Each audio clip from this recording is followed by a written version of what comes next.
मदद करना सीखिए फ़ायदे के बगैर, मिलना जुलना सीखिए मतलब के बगैर, और ज़िंदगी जीना सीखिए दिखावे के बगैर। कोई अच्छा लगे तो बात करना, ध्यान रहे किसी पर निर्भर मत होना। अपने उसूलों के खिलाफ तो सारी ज़िंदगी जी सकते हैं, मगर खुद के खिलाफ एक पल भी नहीं।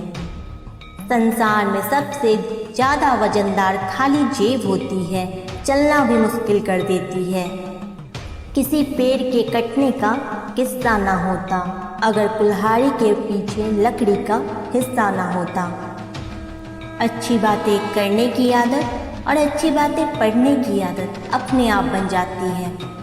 मैं दूसरों की दृष्टि में क्या हूँ यह महत्वपूर्ण नहीं है, महत्वपूर्ण यह है कि मैं स्वयं की दृष्टि में क्या हूँ। सच्चाई और अच्छाई की तलाश में चाहे पूरी दुनिया घूम लो, अगर वह हमारे अंदर नहीं तो कहीं नहीं है। जिंदगी तुम्हें वह नहीं देती जो तुम्हें चाहिए, जिंदगी तुम्हें वह देगी जिसके तुम काबिल हो। जिसने सफलता को पाया है उसने पहले अपनी हालात को सुधारा है। अच्छे और बुरे लोगों में यही फ़र्क होता है। अच्छे लोगों की अच्छाई में भी लोग उनके खिलाफ होते हैं और बुरे लोगों की बुराई में भी दुनिया उनके साथ होती है। बुरा बनने और बुरा होने में फ़र्क होता है। जो बड़ी बड़ी मुश्किलों को पार कर जाते हैं अक्सर उन्हें छोटी छोटी बातें रुला देती हैं। अच्छे बनो, लेकिन इतने भी नहीं कि दुनिया आपकी अच्छाई का गलत फ़ायदा उठा ले। दिल खोल कर जियो। उम्र, दुनिया और समाज की सोचोगे तो हमेशा सोचते ही रह जाओगे। झूठ इसलिए बिक जाता है क्योंकि सच को खरीदने की सबकी औकात नहीं होती। चुप रहकर सहते हो तो आप अच्छे हो, अगर बोल पड़े तो आपसे बुरा कोई नहीं। किसी गरीब को खुश करना है तो उसे महंगे तोहफे नहीं, बस थोड़ा सा प्यार चाहिए। दो तरह के लोग बहुत ज़्यादा परेशान रहते हैं, एक तो वह जो ना नहीं कह पाते और दूसरा वह जो ना नहीं सुन पाते। जब कहानी खुद की होती है तो गलती हमेशा दूसरों की होती है। हम अक्सर लेकिन भूल जाते हैं कि उनके जीवन में भी तो हम दूसरे ही हैं। किसी के पास सब कुछ हो तो जलती है दुनिया और किसी के पास कुछ ना हो तो हंसती है दुनिया। जब लगने लगे कि ज़िंदगी में अब कुछ नहीं रखा, समझ लेना बेहतर ज़िंदगी अब आने वाला है। किसी के लिए इतना भी मत खुद को गिरा लेना कि इज्जत ही ना रहे। पूछ लो अपने बहते हुए आंसुओं को, भला कौन रहना चाहता है टपकते हुए मकान में। किसी की कट रही है ज़िंदगी, कोई काट रहा है ज़िंदगी, मगर खुश वो है जो जी रहा है ज़िंदगी। मनुष्य के पास सबसे बड़ी पूंजी अच्छे विचार और अच्छे संस्कार हैं, क्योंकि धन और बल किसी को भी गलत राह पर ले जा सकते हैं, किंतु अच्छे विचार और अच्छे संस्कार सदैव अच्छे कार्यों के लिए ही प्रेरित करेंगे। हमारे जीवन में एक समय ऐसा भी आता है जब हमें यह तय करना होता है कि हमें पन्ना पलटना है या किताब बंद करनी है। कुछ लोग अपनी अकड़ की वजह से कीमती रिश्ते खो देते हैं और कुछ लोग रिश्ते बचाते बचाते अपनी कदर खो देते हैं। पता नहीं इतनी होशियारी कहाँ से सीखते हैं लोग। साथ भी रहते हैं और ईर्ष्या भी करते हैं, रिश्ते भी निभाते हैं और दुश्मनी भी निभाते हैं, और पीठ पीछे कुछ और होते हैं और कुछ और। हीरे को परखना है तो अंधेरे का इंतजार करो, धूप में तो कांच के टुकड़े भी चमकने लगते हैं। कड़वी सच्चाई बोल देने वाले लोग झूठा दिलासा देने वाले लोगों से लाख गुना अच्छे होते हैं। प्यार और उधार उसी को दो जिससे वापस की उम्मीद हो। हर इंसान की दो कहानियाँ होती है, एक वह जो सबको सुनाता है, दूसरी वह जो सबसे छुपाता है। किसी दुखी व्यक्ति के लिए थोड़ी सी सहायता ढेर सारे उपदेशों से कहीं ज़्यादा अच्छी है। इंसान का सबसे बड़ा दुश्मन उसका दिमाग होता है, पकड़ पकड़ कर लाता है वो उन लम्हों को जो तकलीफ़ें देती है। ज़िंदगी चाहे एक दिन की हो या 4 दिन की, उसे ऐसे जियो जैसे कि ज़िंदगी तुम्हें नहीं मिली, ज़िंदगी को तुम मिले हो। यहाँ हर किसी में कोई ना कोई कमी है, बाहर से मुस्कुराता अंदर आँखों में नमी है। हर चीज़ की कीमत इंसान को 2 परिस्थितियों में समझ आती है, उस चीज़ को पाने से पहले और उस चीज़ को खोने के बाद। इसलिए आपके पास जो है उसकी कदर करें। ज़िंदगी मानो एक साइकिल की तरह है, बैलेंस बनाए रखने के लिए लगातार चलना पड़ेगा। दरवाजे पर लिखा था, आज मैं दुखी हूँ, कोई मेरे पास मत आना। सच्चा दोस्त अंदर आया और बोला, मुझे पढ़ना नहीं आता। मेरे दोस्त, रिश्ते भले ही कम बनाओ लेकिन दिल से निभाओ, क्योंकि आजकल इंसान अच्छाई के चक्कर में अच्छों को खो देता है। जब इंसान सफल होने लगता है तब लोग खुश नहीं होते बल्कि जलने लगते हैं। बात तो सिर्फ जज्बातों की होती है, वरना मोहब्बत तो 7 फेरों के बाद भी नहीं होती है। कद्र करो उसकी जो तुम्हें दिल से चाहता है, वरना चेहरे पर तो हर कोई मरता है। सब कुछ सीखना ही ज्ञान नहीं, कुछ बातों को नज़रअंदाज करना भी ज्ञान है। तुम बस सब्र करो, भगवान पर भरोसा करो, वह चमत्कार भी होगा जिसका तुम्हें इंतज़ार है। चिंता मत करो, एक दिन भगवान तुम्हें तुम्हारी खोई हुई मुस्कुराहट लौटा देंगे, फिर तुम पहले की तरह मुस्कुराओगे। लोग कीचड़ उछाले तो तुम परवाह ना करो, इंसान केवल वही दे सकता है जो उसके पास होता है। बिना किसी शिकायत और निंदा के सिर्फ एक दिन बिता कर देखो, शांति और खुशी ढूंढनी नहीं पड़ेगी। लोगों को इस बात से कोई फर्क नहीं पड़ता आप खुश हो या नहीं, उन्हें तो बस इस बात से फर्क पड़ता है कि आप उन्हें खुश रखते हो या नहीं। पागल होना भी ज़रूरी है, ज़िंदगी में समझदार लोग कहाँ खुलकर हंस पाते हैं। बुरा करने का ख्याल आए तो कल पर डालो, अच्छा करने का ख्याल आए तो आज ही कर डालो। परिवर्तन स्वीकार करना आपको हर कठिन स्थिति में खुश रहने की शक्ति देता है। जीवन एक बड़ा सफ़र है, आपको हर किसी को जवाब देने और हर चीज़ की प्रतिक्रिया करने की ज़रूरत नहीं है। यदि समय तुम्हारा इंतज़ार नहीं करता तो तुम सही समय का इंतज़ार क्यों करते हो। याद रहे, जो समय चल रहा है वही तुम्हारे लिए बेहतर समय है। जीवन में संकट आने पर निराश होने की आवश्यकता नहीं है, उनसे नफरत करने की ज़रूरत नहीं है, क्योंकि कठिनाइयों के कारण हम मजबूत होते हैं।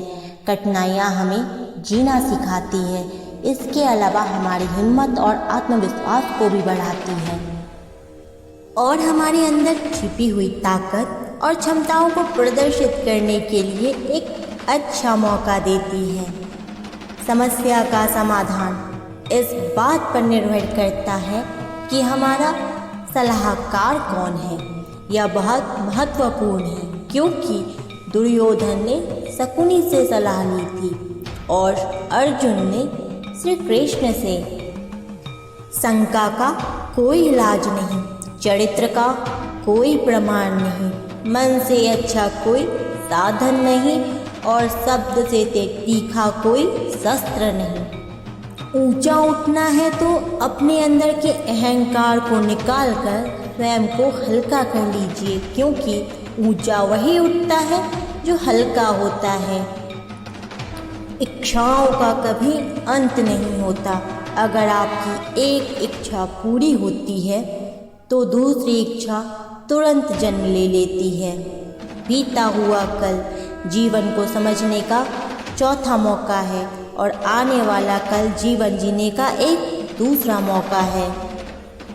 हर किसी की मित्रता के पीछे कोई ना कोई कारण छुपा होता है, यह सबसे बड़ा सत्य है और यह सत्य हकीकत भी है।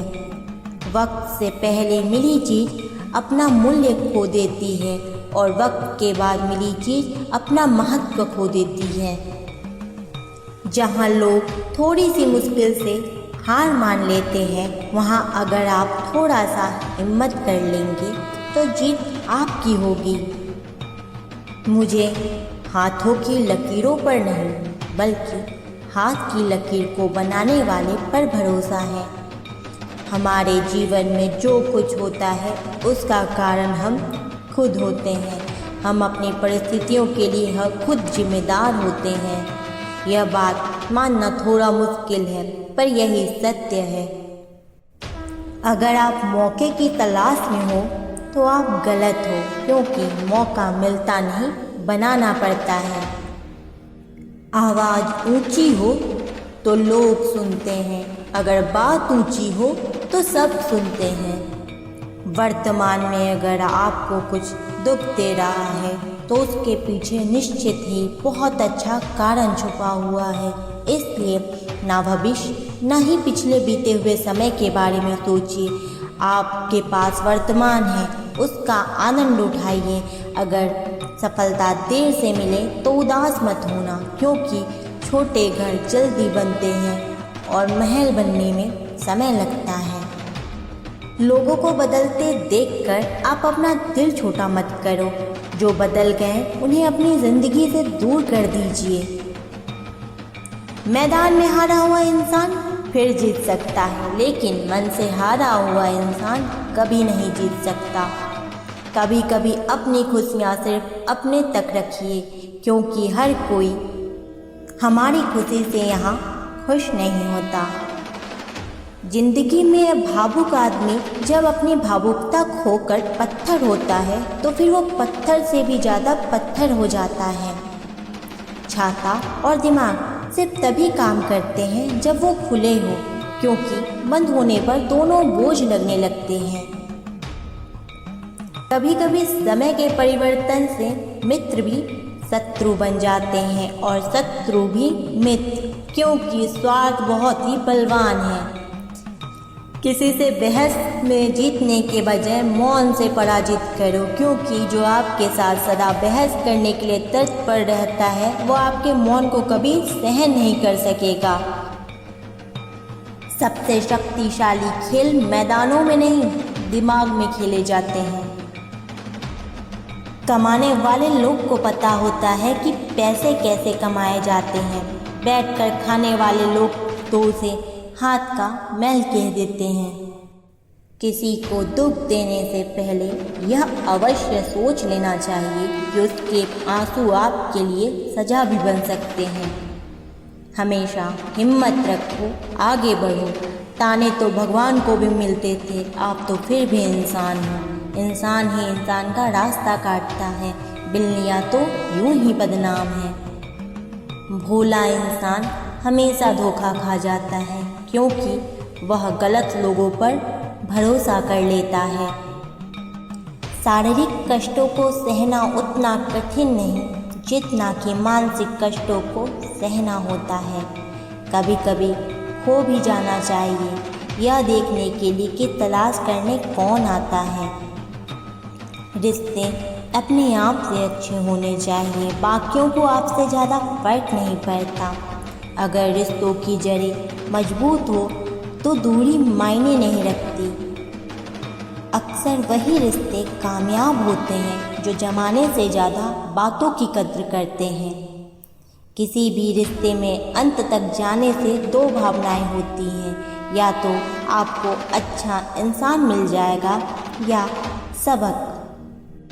चेहरे अक्सर झूठ भी बोला करते हैं। रिश्तों की अहमियत वक्त पर पता चलती है।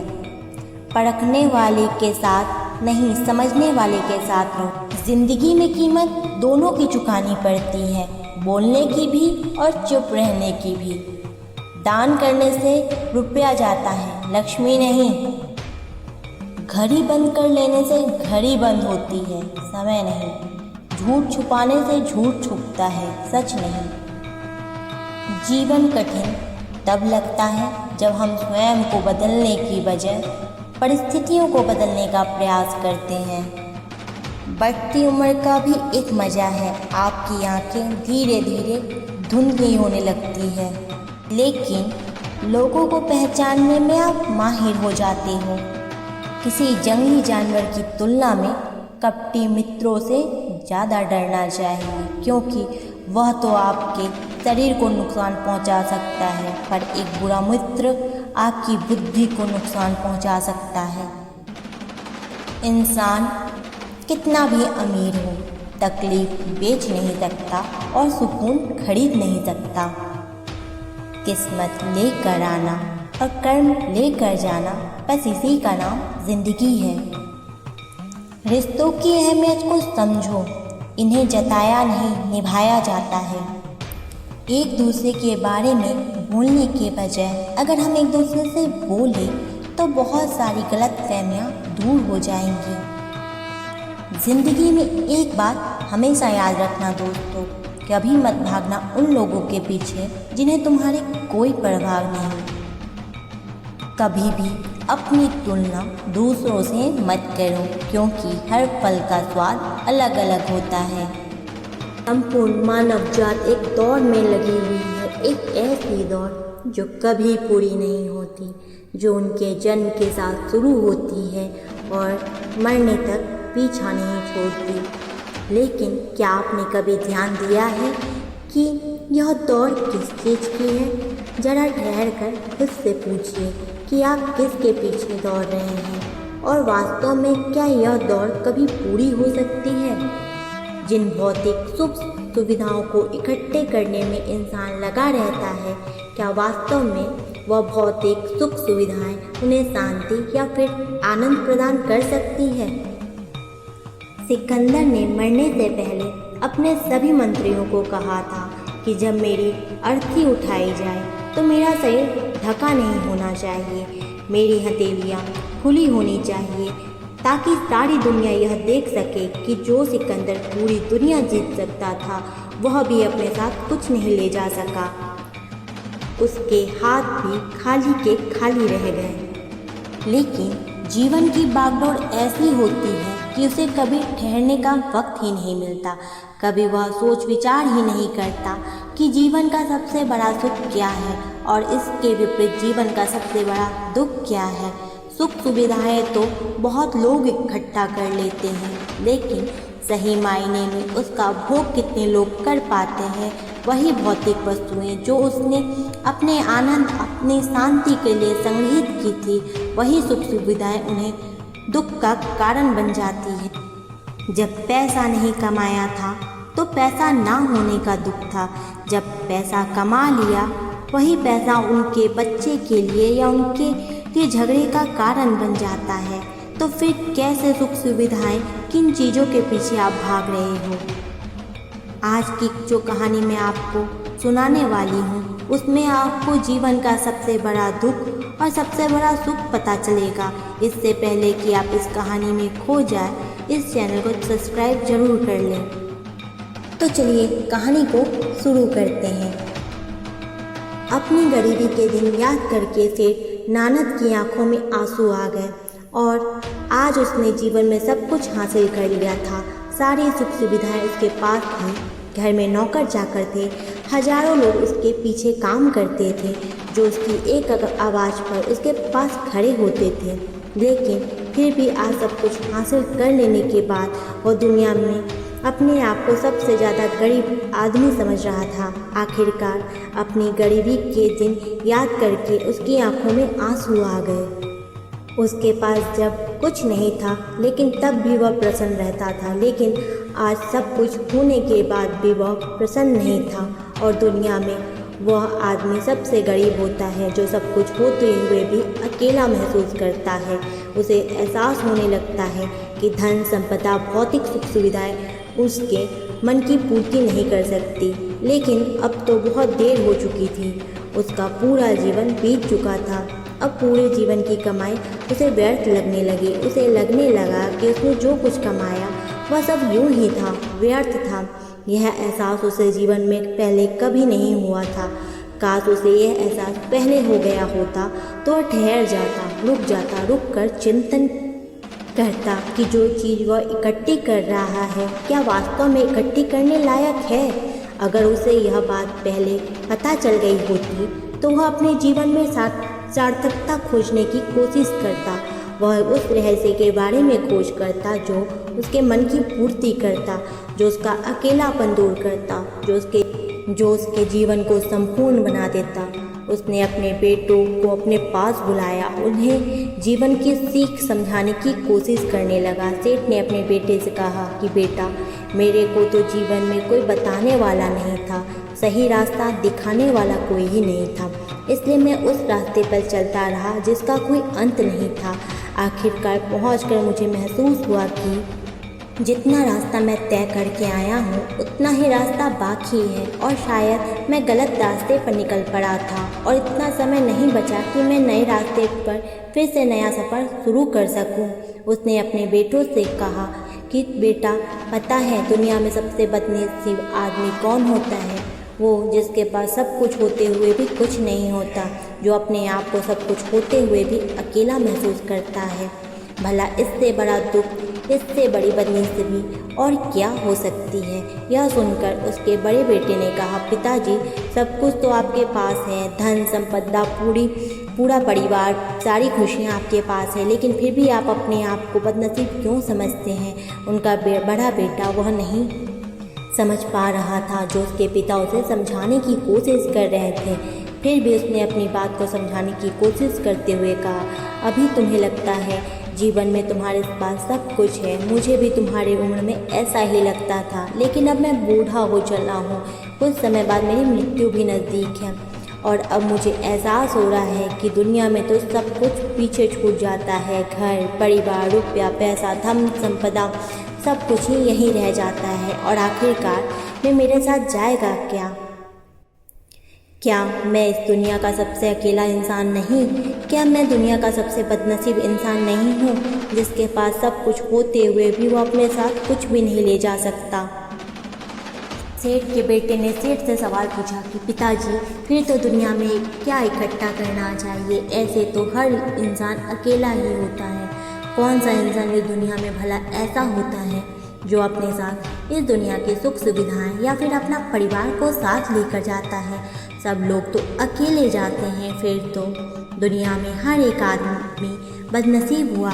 यही सवाल सेठ के मन में उठ रहा था, लेकिन उसके खुद के पास इसका कोई जवाब नहीं। वह अपने बेटे को भला इसका क्या उत्तर देता, इसलिए उसने अपने बेटे से कहा, बेटा, मैं खुद इस सवाल का जवाब तलाश रहा हूँ। अगर एक आदमी के पास सब कुछ होते हुए भी वह अकेला है, उन भौतिक सुख सुविधाओं का भोग नहीं कर पा रहा है, तो वह सबसे बड़ा दुख हुआ। मैं मानता हूँ दुनिया का सबसे बड़ा दुखी यही है कि आपके पास सब कुछ होते हुए भी आप अकेलापन महसूस कर रहे हो, लेकिन इसके विपरीत दुनिया का सबसे बड़ा सुख क्या हो सकता है, इसका सवाल का जवाब तो मेरे बेटे मुझे भी नहीं पता। मैं यह चाहता हूँ कि मेरे मरने से पहले जिन सवाल का जवाब मुझे नहीं मिला, वह जवाब तुम अपने जीवन में ढूंढो। यकीन मानो, अगर तुम जीवन में इन सवालों का जवाब ढूंढ लोगे तो दुनिया के सबसे सुखी इंसान कहलाओगे। यह कहानी सुनकर गुरु ने अपने शिष्य से सवाल पूछा कि दुनिया में सबसे बड़ा सुख क्या होता है। सभी शिष्य ध्यानपूर्वक अपने गुरु की यह कहानी सुन रहे थे। संध्या का समय था, धीमी धीमी हवा चल रही थी जिससे कि पेड़ की पत्तियां हिल रही थी। आसमान में पक्षी चहचहा रहे थे। सूर्य अस्त होने को आया था और सभी शिष्य अपने गुरु से इस सवाल का जवाब जानना चाहते थे, लेकिन इससे पहले ही गुरु ने अपने शिष्य से सवाल पूछ लिया। इसका उत्तर देते हुए एक शिष्य ने कहा कि गुरुदेव, दुनिया में सबसे सुखी इंसान वही है जिसका शरीर सुखी है। अगर आपके शरीर में बीमारियां हैं तो आपके पास कितनी भी भौतिक सुख सुविधाएं हैं, आपके लिए वह व्यर्थ हैं। और इसके विपरीत अगर आप शरीर सुखी है, अगर आपका शरीर स्वस्थ है, तो चाहे आपके पास कुछ भी नहीं हो, लेकिन उसके बावजूद आप अपने जीवन में सुखी रहोगे। इसलिए संसार का सबसे बड़ा धन हमारा शरीर होता है। यह सुनकर दूसरे शिष्य ने उसका विरोध करते हुए कहा कि गुरुदेव, दुनिया में बहुत से लोग ऐसे हैं जिनका शरीर एकदम स्वस्थ है, लेकिन बावजूद इसके अपने जीवन में सुखी नहीं है। मैं मानता हूँ जीवन में सबसे ज़्यादा सुखी वही इंसान है जिसका मन सुखी है। गुरु ने अपने इस शिष्य से सवाल किया कि अच्छा, यह बताओ कि मन को सुखी किस प्रकार किया जा सकता है। इसका जवाब देते हुए उस शिष्य ने कहा कि गुरुदेव, मन की भी संतुष्टि नहीं होती। अगर हम किसी प्रकार से मन को संतुष्ट करना सीख ले, फिर हम किसी भी परिस्थिति में आनंद और शांति से रह सकते हैं। लेकिन उसकी भूख कभी पूरी नहीं होती, चाहे कितना भी धन दे दो, लेकिन बावजूद इसका लालच बढ़ता ही जाता है। अब गुरु ने सभी शिष्यों को समझाना शुरू किया। गुरु ने कहा कि अज्ञानतावश मनुष्य कभी यह नहीं समझ पाता कि उनका मन हमेशा खाली था, लेकिन व्यर्थ की चिंता, व्यर्थ के लक्ष्य अपने जीवन में बनाकर उसने अपने मन को बांध लिया है। जिस मन की प्रवृत्ति हमेशा खाली रहने की थी, उस मन में कूड़े कचरे से भर लिया है। इसीलिए वह मन जो बचपन में हमेशा खाली रहता था, हर चीज़ में, हर खेल में आनंद ढूंढ लेता था, अकेले में भी आनंद पूर्वक शांतिपूर्वक रहता था, अब वही मन सब कुछ मिल जाने के बाद भी हमेशा दुखी रहता है। लेकिन इंसान सिर्फ वर्तमान में रहना सीख ले, सिर्फ इतना सा होश प्रकट कर ले कि उसे हमेशा वर्तमान में रहना है, ना तो भविष्य की कल्पना में, ना ही अतीत की यादों में, सिर्फ वर्तमान में। सिर्फ इस एक सूत्र को अपने पूरे जीवन को बदल सकता है। वर्तमान में रहकर सभी सूक्ष्म सुविधाओं को भोग करना, पूर्ण होश के साथ, पूरे आनंद के साथ हर एक चीज़ का भोग करना, सिर्फ वही जीवन को सुखी बना सकता है। हम हर चीज़ को, हर काम को, रिश्ते को आधे अधूरे मन से निभाते हैं। जैसे कि खाना खाते समय हमारा दिमाग कहीं रहता है, हमारा शरीर कहीं रहता है, और इसीलिए जब शरीर और मन में दूरी पैदा होती है तो उससे तनाव पैदा होता है। अगर आप शरीर और आपका मन और मस्तिष्क सभी एक जगह संगठित होना सीख लें तो फिर अपने आप जीवन में उस शांति, उस आनंद का एहसास कर पाएंगे जो बड़े बड़े योगी पहाड़ों में तपस्या करके प्राप्त करते हैं। लेकिन इसके लिए जीवन में ज्ञान के प्रकाश का उदय होना बहुत आवश्यक है, क्योंकि अज्ञानता में आप अपने मन को कभी नहीं समझ पाएंगे। मन को समझना इस दुनिया का सबसे कठिन कार्य होता है। अगर आप अपने मन को ज़बरदस्ती वर्तमान में खींच कर ले जाने की कोशिश करेंगे तो आप बहुत जल्दी परेशान हो जाएंगे। यह कार्य बड़े धीरे धीरे, बड़ी निष्ठा और प्रेम के साथ किया जाता है, बड़े संयम के साथ किया जाता है। अगर आप इसको ज़बरदस्ती करने की कोशिश करेंगे तो आप तनाव में आ जाएंगे, आप बहुत जल्दी हार मान लेंगे। इसलिए कदम पर आगे बढ़ा जाए, तब मंजिलें सामने ही हैं। यह कहकर गुरु ने सभी शिष्यों से कहा, अब हम ध्यान करेंगे। ध्यान करने से मनुष्य का मन, उसका मस्तिष्क वर्तमान में स्थापित होना सीख जाता है। धीरे धीरे प्रतिदिन ध्यान का अभ्यास करे, वह उस आनंद और शांति का अनुभव कर पाता है जो सांसारिक वस्तुओं में कहीं नहीं मिलता, जो किसी भौतिक सुख सुविधाओं में नहीं मिलता। और इसके बाद सभी शिष्य अपने गुरु के साथ ध्यान में लीन हो गए। दोस्तों, उम्मीद करती हूँ आपको यह कहानी सुनने में अच्छी लगी होगी। आज के वीडियो में इतना ही। अगर वीडियो अच्छी लगी हो तो लाइक और शेयर करें। ऐसी वीडियो और देखने के लिए हमारे चैनल को सब्सक्राइब करें। तब तक के लिए जय महाकाल।